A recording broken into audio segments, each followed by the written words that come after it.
अस्सलाम वालेकुम स्टूडेंट, आज की वीडियो में हम एक और लेक्चर डिस्कस करने जा रहे हैं और हमारे पास आज का जो लेक्चर है वो है ब्लड डिसऑर्डर। ब्लड डिसऑर्डर से मुराद ये है कि मतलब वो बीमारियाँ जो ब्लड से रिलेटेड है, मतलब जो खून से बीमारियाँ रिलेटेड होती हैं उनको हम कहते हैं ब्लड डिसऑर्डर। और जैसे हमारे पास जो पहली बीमारी है वो है ल्यूकेमिया, लेकिन इसके अलावा आपने और भी बीमारियों के नाम सुने होंगे, जैसे हमारे पास थैलेसीमिया भी एक बीमारी, वो भी ब्लड से रिलेटेड होती है। ठीक है, तो चलिए स्टार्ट करते हैं। ल्यूकेमिया जो हमारे पास ब्लड डिसऑर्डर है, इसको हम कॉमनली ब्लड कैंसर भी कहते हैं। ठीक है, अब सबसे पहले हमें ये समझने की ज़रूरत है कि मतलब ब्लड कैंसर क्या होता है या कैंसर क्या होता है। कैंसर में दरअसल हमारे बॉडी में जो सेल है ना, ये एबनॉर्मल तरीके से डिवीजन स्टार्ट कर लेते हैं, मतलब ये एबनॉर्मल तरीके से डिवाइड होना स्टार्ट हो जाते हैं। हमारी बॉडी में एक प्रोसेस होता है माइटोसिस और एक होता है मियोसिस। मतलब माइटोसिस में एक सेल 2 में डिवाइड होता है, मियोसिस में एक सेल 4 में डिवाइड होता है, और ये काम तरतीब से चल रहा होता है। लेकिन ये अगर ये काम इसकी तरतीब ख़राब हो जाए, ठीक है, और ये सेल रैपिडली डिवाइड होना स्टार्ट हो जाए, इसको हम कहते हैं कैंसर। और कैंसर में जो एक्स्ट्रा सेल बनते हैं, जो बहुत ज़्यादा तादाद में सेल बनते हैं, ये एक बॉल की तरह एक स्ट्रक्चर बना लेते हैं जिसको हम कहते हैं ट्यूमर। ठीक है, तो ये तो आपको बात समझ में आ गई कि कैंसर हमारे पास क्या कहलाता है, एबनॉर्मल सेल डिवीजन हमारे पास क्या कहलाता है, कैंसर कहलाता है।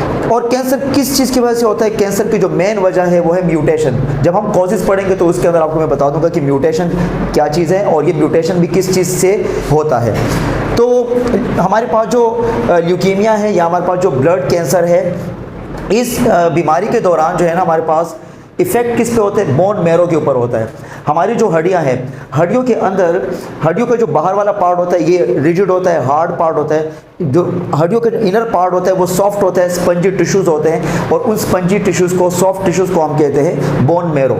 उन बोन मैरो के अंदर स्पेशल सेल्स होते हैं, उनको हम कहते हैं स्टेम सेल, और उन स्टेम सेल्स के अंदर खराबी आ जाती है जिसकी वजह से ल्यूकेमिया कॉज होता है, जिसकी वजह से एबनॉर्मल वाइट ब्लड सेल बन रहे होते हैं। ठीक है, तो हम इसको कैसे डिफाइन कर सकते हैं कि it is a type of blood cancer, ठीक है, that effect the bone marrow. मतलब ये हमारे पास ब्लड कैंसर है, या ब्लड पे इफेक्ट होता है या बोन मैरो पे इसका इफेक्ट होता है। मतलब बोन मैरो ख़राब हो चुके होते हैं जिसकी वजह से एबनॉर्मल सेल बन रहे होते हैं, वाइट ब्लड सेल बन रहे होते हैं। ठीक है, in leukaemia the number of WBC increase, यहाँ पर WBC जो हमारे पास वाइट ब्लड सेल है वो इंक्रीज हो जाते हैं, उनके ज़्यादा बढ़ जाती हैं। एंड RBCs मतलब हमारे पास जो रेड ब्लड सेल है, ठीक है, और प्लेटलेट्स है, इनकी तादाद क्या हो जाती हैं? डिक्रीज हो जाती हैं। फिर बता देता हूँ कि इसमें, इस बीमारी में जो इफेक्ट होता है बोन मैरो के ऊपर होता है, जिसमें WBC white blood cell increase हो जाते हैं और रेड ब्लड सेल और प्लेटलेट डिक्रीज हो जाते हैं। ये रेड ब्लड सेल और प्लेटलेट्स क्यों डिक्रीज हो जाते हैं, इसकी क्या वजह है? क्योंकि वाइट ब्लड सेल बेसिकली हमारी बॉडी को प्रोटेक्ट कर रहे होते हैं।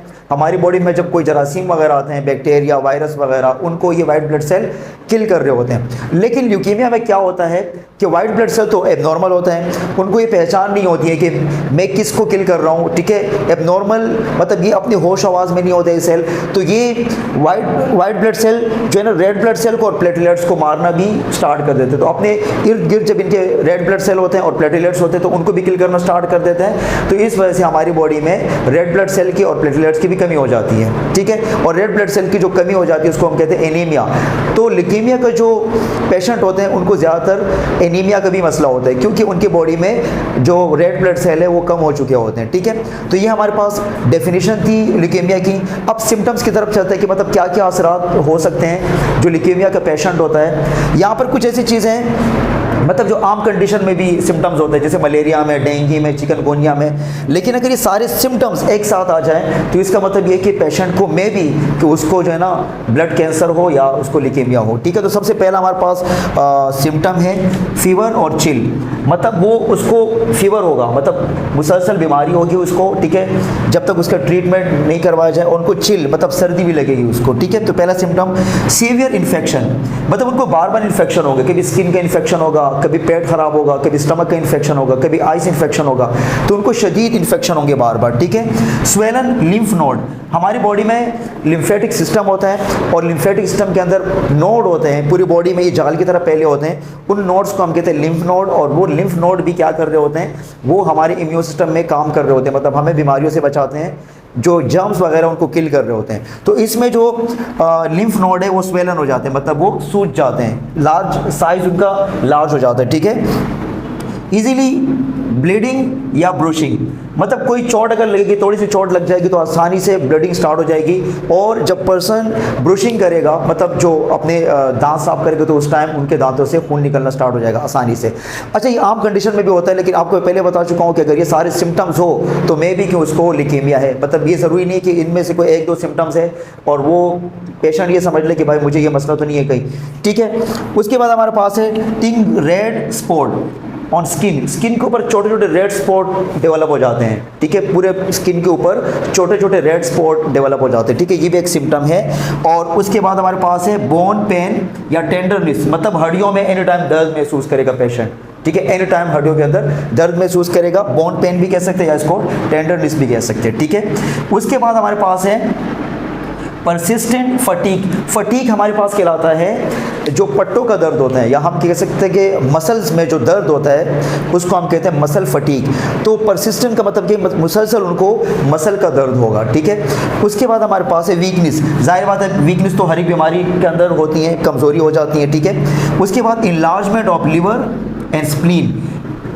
लिवर का साइज और स्प्लीन का साइज नॉर्मल साइज से क्या कर जाएगा, इनलार्ज कर जाएगा, ठीक है।